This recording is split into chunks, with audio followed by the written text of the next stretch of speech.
Hi friends, ரோஜாஸ் கலரியை subscribe பண்ணுங்க, like பண்ணுங்க, share பண்ணுங்க. இன்னைக்கு நம்ம சேனல்ல ஹெல்த்தியான சின்னவங்கல இருந்து பெரியவங்க வரைக்கும் சாப்பிடக்கூடிய ஈவினிங் ஸ்நாக்ஸ் செய்கிறேன், பார்க்கலாம் வாங்க. ஒரு பவுலில் பச்சரிசி மாவு முதல்ல போட்டுக்குவோம். அடுத்ததாக திருவுணா பன்னீர்,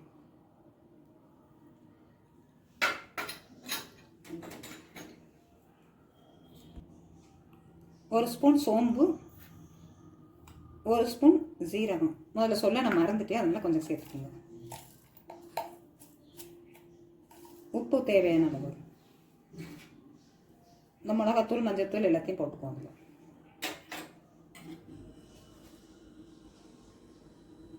மாவை கொஞ்சம் தண்ணி தெளித்து பிசைஞ்சுக்குவோம்.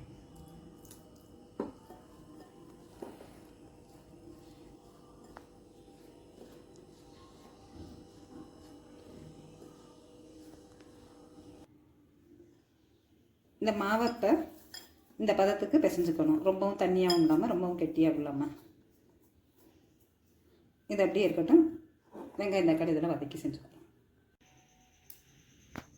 இப்போ ஸ்டவ் ஆன் பண்ணி ஒரு கடாயை வச்சுருக்கு. கடாய் காஞ்சதும் ஒரு ஸ்பூன் எண்ணெய் ஊற்றி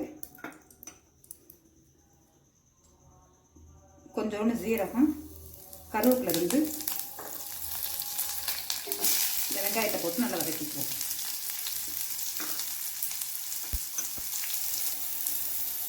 கொஞ்சம் உப்பு சேர்த்துக்குவோம்.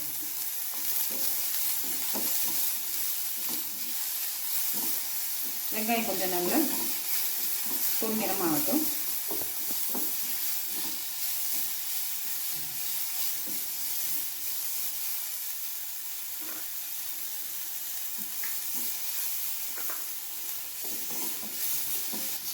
அடுத்ததாக தக்காளி சேர்த்துக்குவோம்.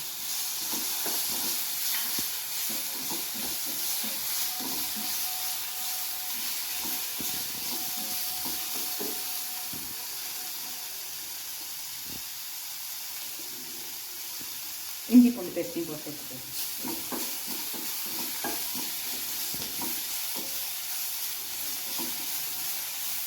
இதில் பன்னீர் இல்லாமல் முட்டை வச்சு கூட நீங்கள் செஞ்சுக்கலாம் விருப்பப்பட்டால். கொஞ்சம் கொத்தமல்லி தழையை போட்டுக்குவோம்.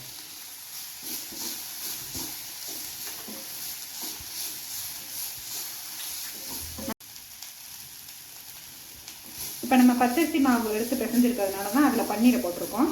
இல்லை இன்னும் அந்த வெங்காயம் தக்காளியில் பன்னீரை போட்டு நல்லா வதக்கி அந்த ஸ்டஃபிங்க்கு பன்னீர் போட்டு எடுத்துக்கலாம். இப்போ அடுப்பை ஆஃப் பண்ணிடுவோம். சரியாக வந்துடும்.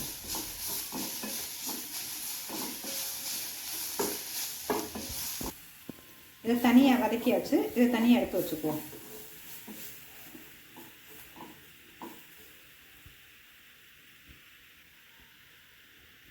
இப்போ இந்த வாழை இலையில் கொஞ்சம் லைட்டாக எண்ணெய் தடவி இந்த மாவை உருண்டை எடுத்து இப்படி கையாலே தட்டிக்குவோம்.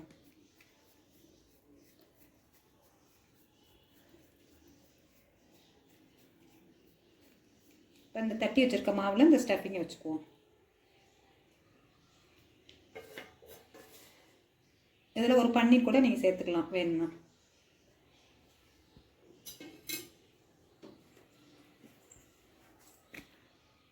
இப்போ இன்னொரு இதில் இந்த மாவு எடுத்து தடவி இந்த மாதிரி சேர்த்துக்குவோம்.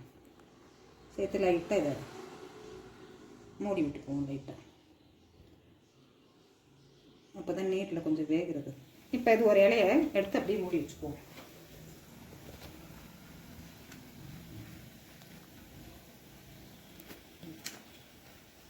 இதை அப்படியே மடித்து உங்களுக்கு சேர்த்துக்குவோம். இப்போ இட்லி சட்டியில் ஒரு டம்ளர் தண்ணி ஊற்றி நல்லா கொதிக்க வச்சுருக்கோம். அதில் இப்போ நம்ம செஞ்சு வச்சுருக்கத ஒரு 10 நிமிஷம் சிம்மில் வச்சு வேக வச்சுக்குவோம். இப்போ 10 நிமிஷம் ஆயிடுச்சு. கொஞ்சம் ஆறினோன்னு திறந்து பார்ப்போம். வெந்துருச்சு, நல்லா வெந்துருச்சு. இப்போ இதை எடுத்துக்கலாம்.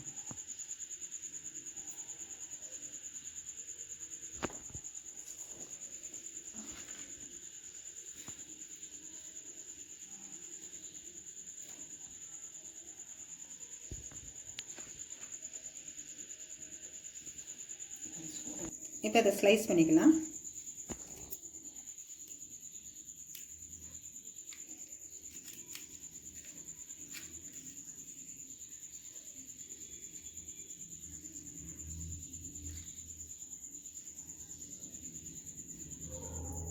நல்ல ஹெல்த்தியான ஈவினிங் ஸ்நாக்ஸ் ரெடி ஆயிடுச்சு.